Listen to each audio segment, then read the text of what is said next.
بسم اللہ الرحمن الرحیم۔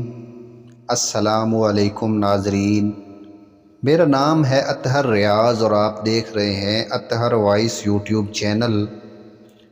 آج کی اس ویڈیو میں ہم دجال کے قتل کے بعد یاجوج و ماجوج کی ہلاکت کا واقعہ بیان کریں گے۔ تو جو دوست ہمارے اس یوٹیوب چینل پر نئے ہیں ان سے گزارش ہے کہ ہمارے اس یوٹیوب چینل کو سبسکرائب کریں۔ حضرت مولانا مفتی محمد شفیع صاحب لکھتے ہیں کہ دجال کے قتل کے بعد حضرت عیسیٰ علیہ السلام ابھی اسی حال میں ہوں گے کہ حق تعالیٰ کا حکم ہوگا کہ میں اپنے بندوں میں ایسے لوگوں کو نکالوں جن کے مقابلہ کی کسی کو طاقت نہیں۔ آپ مسلمانوں کو جمع کر کے کوہ طور پر چلے جائیں۔ چنانچہ عیسیٰ علیہ السلام ایسا ہی کریں گے اور حق تعالیٰ یاجوج ماجوج کو کھول دیں گے تو وہ سرعت سیر کے سبب ہر بلندی سے پھسلتے ہوئے دکھائی دیں گے۔ ان میں سے پہلے لوگ بحیرہ طبریہ سے گزریں گے اور اس کا سب پانی پی کر ایسا کر دیں گے کہ جب ان میں سے دوسرے لوگ اس بحیرہ سے گزریں گے تو دریا کی جگہ کو خشک دیکھ کر کہیں گے کہ کبھی یہاں پانی رہا ہوگا۔ حضرت عیسیٰ علیہ السلام اور ان کے رفقا کوہ طور پر پناہ لیں گے اور دوسرے مسلمان اپنے قلعوں اور محفوظ جگہوں میں پناہ لیں گے۔ کھانے پینے کے تمام سامان ساتھ ہوگا، مگر وہ کم پڑ جائے گا تو ایک بیل کو سر کو 100 دینار سے بہتر سمجھا جائے گا۔ حضرت عیسیٰ علیہ السلام اور دوسرے مسلمان اپنی تکلیف دفع ہونے کے لیے حق تعالیٰ سے دعا کریں گے۔ حق تعالیٰ دعا قبول فرمائیں گے اور ان پر وبائی صورت میں ایک بیماری بھیجیں گے اور یاجوج ماجوج تھوڑی دیر میں سب کے سب مر جائیں گے۔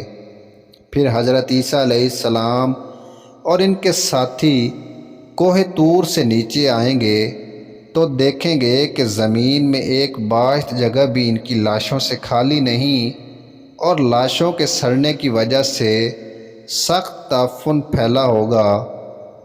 اس کیفیت کو دیکھ کر دوبارہ حضرت عیسیٰ علیہ السلام اور ان کے ساتھی حق تعالیٰ سے دعا کریں گے کہ یہ مصیبت بھی دفع ہو۔ حق تعالیٰ قبول فرمائیں گے اور بہت بھاری بھرکم پرندوں کو بھیجیں گے جن کی گردنیں اونٹ کی گردن کی مانند ہوں گی۔ وہ ان کی لاشوں کو اٹھا کر جہاں اللہ کی مرضی ہوگی وہاں پھینک دیں گے۔ بعض روایات میں ہے کہ دریا میں ڈال دیں گے۔ پھر حق تعالیٰ بارش برسائیں گے۔ کوئی شہر اور جنگل ایسا نہ ہوگا جہاں بارش نہ ہوئی ہوگی۔ ساری زمین دھل جائے گی اور شیشے کی مانند صاف ہو جائے گی۔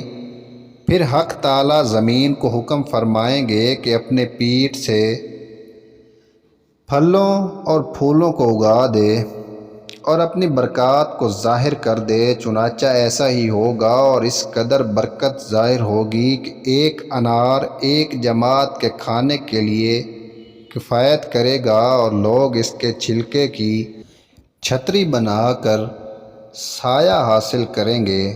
اور دودھ میں اس قدر برکت ہوگی کہ ایک اونٹنی کا دودھ ایک بہت بڑی جماعت کے لیے کافی ہوگا اور ایک گائے کا دودھ ایک قبیلے کے سب لوگوں کو کافی ہو جائے گا اور ایک بکری کا دودھ پوری برادری کو کافی ہو جائے گا۔ یہ غیر معمولی برکات اور امن و امان کا زمانہ 40 سال رہنے کے بعد جب قیامت کا وقت آ جائے گا تو اس وقت حق تعالیٰ ایک خوشگوار ہوا چلائیں گے جس کی وجہ سے سب مسلمانوں کی بغلوں کے نیچے ایک خاص قسم کی بیماری ظاہر ہو جائے گی اور سب کے سب وفات پا جائیں گے اور باقی صرف شریر و کافر رہ جائیں گے جو زمین پر کھلم کھلا حرام کاری جانوروں کی طرح کریں گے۔ ایسے ہی لوگوں پر قیامت آئے گی۔